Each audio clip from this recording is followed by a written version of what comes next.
Cześć, witam Was serdecznie w mojej kuchni. Dzisiaj kolejne danie wegetariańskie. Będą to placki cukiniowe, które są przygotowane z dodatkiem marchewki i ziemniaków oraz jajek i mąki u mnie gryczanej, ale Wy możecie, jeśli chcecie, wykorzystać zwykłą mąkę pszenną, chociaż polecam orkiszową.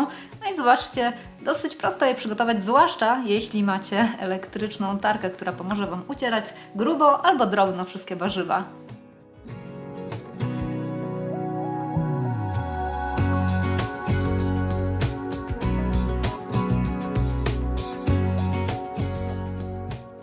I to, od czego zaczęłam, to właśnie utarcie wszystkich warzyw oprócz czosnku. Można oczywiście uszczeć ręcznie, ale ja pomagam sobie w moim robocie planetarnym i po utarciu przełożyłam wszystkie warzywa do miski i czas wymieszać je razem z jajkami, odrobiną soli i pieprzu oraz mieszanki przypraw. Możecie sobie poeksperymentować, ale ja na liście składników podaję Wam propozycję sposobów, w który przyprawiłam ja moje placki cukiniowe. A do tego jeszcze nie zapomnijcie, czosnek przeciśnięty przez praskę.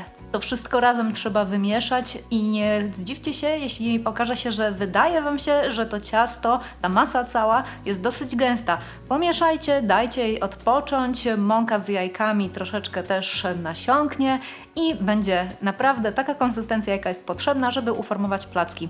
A potem smażenie. Smażenie możecie przeprowadzić na głębokim tłuszczu, ale osobiście wolę jednak smażyć placki na trochę mniejszej ilości tłuszczu na patelni o nieprzywierającej powłoce z obu stron, tak żeby się delikatnie zezłociły. Nie mogą być za mocno przypalone, bo to niezdrowe.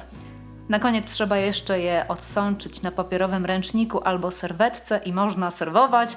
Pyszne będą razem z jogurtem naturalnym, najlepiej takim domowej roboty.